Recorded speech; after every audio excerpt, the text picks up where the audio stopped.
Welcome to అక్షరమాల. ఈరోజు అక్షరమాల yesterday జరిగినటువంటి AP టెట్లో వచ్చినటువంటి కొన్ని బిట్స్ అనేవి చూద్దాం. ఆన్ మెమరీ అనే గ్రంథ రచయిత ఎవరు? ఆన్ మెమరీ అనే గ్రంథాన్ని రచించింది ఎబ్బింగ్హాస్.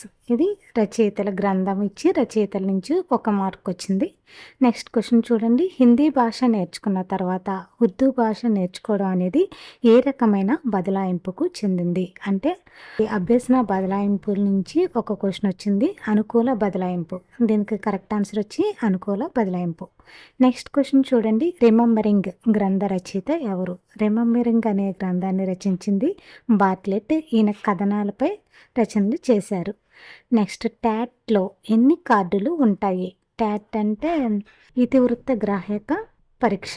మొత్తం 31 కార్డులు ఉంటాయి. ఈ మూర్తిమత్వాల్లో ఉంది. ఇది మొత్తం 31 కార్డులు ఉంటాయి ఇందులో వచ్చి. నెక్స్ట్ క్వశ్చన్ చూడండి. పరీక్షలో ఫెయిల్ అయిన విద్యార్థి ఆ విషయాన్ని కావాలని మర్చిపోవటం అనేది ఏ రకమైన రక్షక తంత్రానికి చెందింది? ఈ రక్షక తంత్రాల నుంచి ఒక క్వశ్చన్ రావటం జరిగింది. అంటే కావాలని మర్చిపోవటం అనేది ఇక్కడ దమనం. కరెక్ట్ ఆన్సర్ వచ్చి మనకి దమనం. నెక్స్ట్ క్వశ్చన్ చూడండి. ఓటిస్ గామా అనేది ఏ రకమైన పరీక్ష? కరెక్ట్ ఆన్సర్ వచ్చి సామూహిక పరీక్ష. నెక్స్ట్ క్వశ్చన్ చూడండి. ఎరిక్సన్ మనోసాంఘిక వికాస సిద్ధాంతం నుంచి పాత్ర గుర్తింపు, పాత్ర సందిగ్ధత అనేది ఏ దశకు చెందింది అనేది ఒక క్వశ్చన్ రావటం జరిగింది. ఇందులో పాత్ర గుర్తింపు, పాత్ర సందిగ్ధత అనేది కౌమార దశకు చెందింది. కౌమార దశలో వయసు వచ్చి ఏంటంటే 12 నుంచి 20 సంవత్సరాల మధ్య ఉన్న వయసుని ఏంటంటే కౌమార దశ అంటారు. నెక్స్ట్ క్వశ్చన్ చూడండి. నాయకుల రకాలు. ఈ నాయకుల రకాలకు సంబంధించినటువంటి వీటి నుంచి ఒక క్వశ్చన్ అనేది రావటం జరిగింది. నెక్స్ట్ క్వశ్చన్ చూడండి. ఓఈఆర్ స్టాండ్స్ ఫర్ అంటే అబ్రివేషన్ అడిగారు. ఓఈఆర్ అంటే open educational resources. Next question చూడండి. మూర్తిమత్వ సిద్ధాంతాలు వాటి వర్గీకరణ ఇచ్చి జతపరచండి అని ఒక క్వశ్చన్ ఇవ్వటం అనేది జరిగింది. మూర్తిమత్వ సిద్ధాంతాలు వర్గీకరణపై ఒక క్వశ్చన్ రావటం జరిగింది. నెక్స్ట్ క్వశ్చన్ చూడండి. ల్యాబ్ను రూపొందించిన వారు ఎవరు? కరెక్ట్ ఆన్సర్ వచ్చి నోమ్ చామ్స్కీ. నెక్స్ట్ క్వశ్చన్ చూడండి. ప్రాథమిక విద్యను నిర్బంధం చేసి ప్రాథమిక హక్కుగా పొందుపరచాలని సూచించిన కమిషన్ ఏది అన్నట్టు కమిషన్స్ నుంచి ఒకటి క్వశ్చన్ రావడం జరిగింది. మనకు వచ్చి కరెక్ట్ ఆన్సర్ వచ్చి ఆచార్య రామ్మూర్తి కమిషన్. నెక్స్ట్, ఏకకారక సిద్ధాంతానికి సంబంధించిన వారు లేదా సంబంధించిన వారు అని ఇచ్చారు. అక్కడ అంటే ఏకకారక సిద్ధాంతాన్ని ప్రతిపాదించింది ఎవరు? బినే.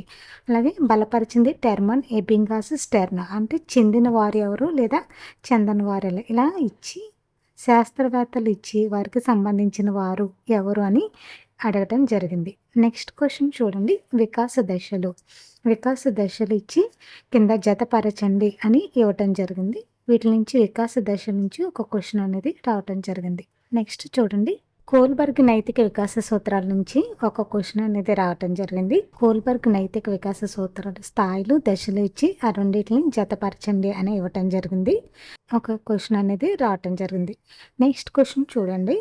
సృజనాత్మక దశలు ఇచ్చి కింది వానిలో చెందనది అని ఇచ్చారు. సృజనాత్మక దశల్లో 4 ఆప్షన్స్ ఇచ్చి చెంద అనేది ఒకటి ఇచ్చారు. అందులో ఏది చెంద అనేది అని ఇచ్చారు అనమాట. అంది సృజనాత్మకత నుంచి ఒక క్వశ్చన్ అనేది రావటం జరిగింది.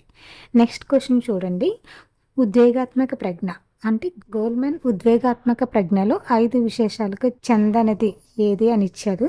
కింద ఆప్షన్స్ ఏంటంటే 4 ఆప్షన్స్లో చెందిని 3 ఇచ్చి చెందంది ఒకటి ఇచ్చాడు. అందులో ఏది చెందనది అని అడగటం జరిగింది. గోల్మెన్ ఉద్వేగాత్మక ప్రజ్ఞలో 5 విశేషకాలు, 25 నైపుణ్యాలు ఉంటాయి కదా, వాటి నుంచి ఇవ్వటం అనేది జరిగింది. నెక్స్ట్ క్వశ్చన్ చూడండి. అంతర్దృష్టి అభ్యసనంకు సంబంధించి సరికాని వాక్యాన్ని గుర్తించండి అని ఇవ్వటం జరిగింది. అంతర్దృష్టి అభ్యాసం నుంచి ఒకటి వచ్చింది. నెక్స్ట్, టెక్ అనేది ఏ పదం లేదా దానికి అర్థం ఏంటి? టెక్ అనేది గ్రీకు పదం నుంచి వచ్చింది. దీనికి అర్థం వచ్చి పరిశోధకుడు అనే అర్థం. నెక్స్ట్ క్వశ్చన్ చూడండి. సంవత్సరాంతంలో అంటే సంవత్సరం చివరల జరిగే పరీక్షలను ఏమంటారు? కరెక్ట్ ఆన్సర్ వచ్చి సంగ్రహణ మూల్యాంకనం. ఇవి కొన్ని సైకాలజీకి సంబంధించినటువంటి క్వశ్చన్స్. తెలుగు నుంచి కూడా కొన్ని క్వశ్చన్స్ అనేవి చూద్దాం. నెక్స్ట్ చూడండి. నెల్లూరు గాంధీ అని ఎవరిని అంటారు? కరెక్ట్ ఆన్సర్ వచ్చి వెన్నెలకంటి రాఘవయ్య గారిని పిలుస్తారు. నెక్స్ట్, వ్యుత్పత్తి అర్థాల నుంచి ఒకటి రావటం జరిగింది క్వశ్చన్ అనేది. విహంగం వ్యుత్పత్తి అర్థం వచ్చి విహంగం అంటే పక్షి అని అర్థం. నెక్స్ట్ నానా అర్థాల నుంచి కూడా ఒక క్వశ్చన్ అనేది రావటం జరిగింది. మదనం అనే పదానికి నానా అర్థాలు ఏంటి? మదనం అంటే చిలకడం అని అర్థం. నెక్స్ట్ గద్య తిక్కన అని ఎవరిని అంటారు? కందుకూరి వీరేశలింగం గారిని అంటారు. నెక్స్ట్ వచ్చి అర్థాల నుంచి ఒక క్వశ్చన్ అనేది రావటం జరిగింది. ఏంటంటే కేదారం. కేదారం అంటే అర్థం వచ్చి మనకి పొలం అని అర్థం వస్తుంది. ఇవి కొన్ని ఎస్టర్డే జరిగిన టెట్లో వచ్చినటువంటి కొన్ని క్వశ్చన్స్. ఈ వీడియో మీకు నచ్చినట్లయితే please subscribe my channel. Thank you for watching.